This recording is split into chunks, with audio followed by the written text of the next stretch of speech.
I was in chapter 2 of writing my book, my colorectal cancer journey, when I realized that what it takes to write a book, the time it takes to publish the book, get it edited, and do all the things that it takes to get a book published, I could have used that route.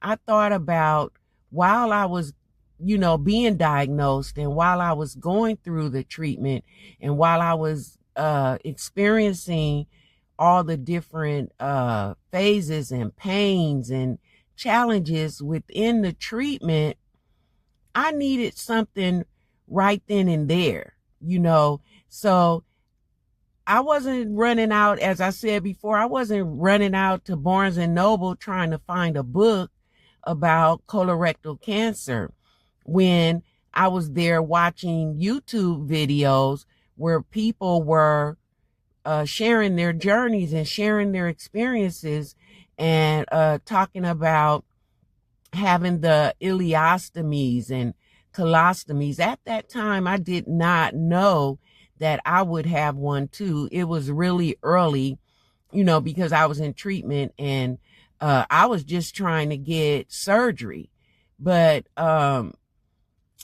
by the time I had written a book and went through all the changes and spent all the money that it cost to do that, I was thinking people need help right away. So the best way that I felt I could share my story was to tell it on YouTube. And then that gave me the opportunity to talk about it in different phases at different times and not have to be so synchronized, which would have been my thought process when I was writing the book. So not only that, people were able and still are able to get visuals from me telling my story and sharing my journey on YouTube. And not only that, but real live human engagement, which is something that I needed when I was going through treatment. And it's what other people need that are going through treatment or in recovery right now. And then when it came to the part about getting the ostomy and that I was going to have the abdominal perineal resection surgery, I didn't have time to be trying to read no book, but there were people on YouTube demonstrating and talking about bag changes and different types of appliances and products that they use. And even though I didn't have mine yet, I needed to know that. And as it turned out, after I had the surgery and went through those complications, I didn't even have any output. So it really wasn't anything to learn so far as changing the bag, because I wasn't producing any output in my bag. But because of the bowel obstruction and all of the different challenges that I went through after the surgery and then having to have a second surgery, I wasn't really getting, real teaching on how to take care of my bag. And then I have the stoma nurse that I have now.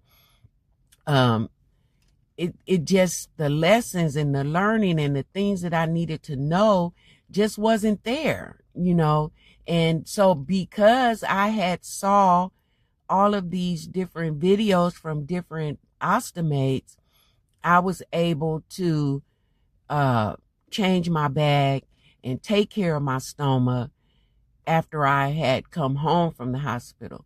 So that's why I started the YouTube channel, because I needed to share my story, and I could do it in a any way I wanted to. And it just wasn't so as structured as it would have been in a book. And I'm able to help other people and do the same for people who are going through it now, as other people helped me when I was going through it. So that's my why. But I'm here, and it's really about sharing the journey and helping other people for me.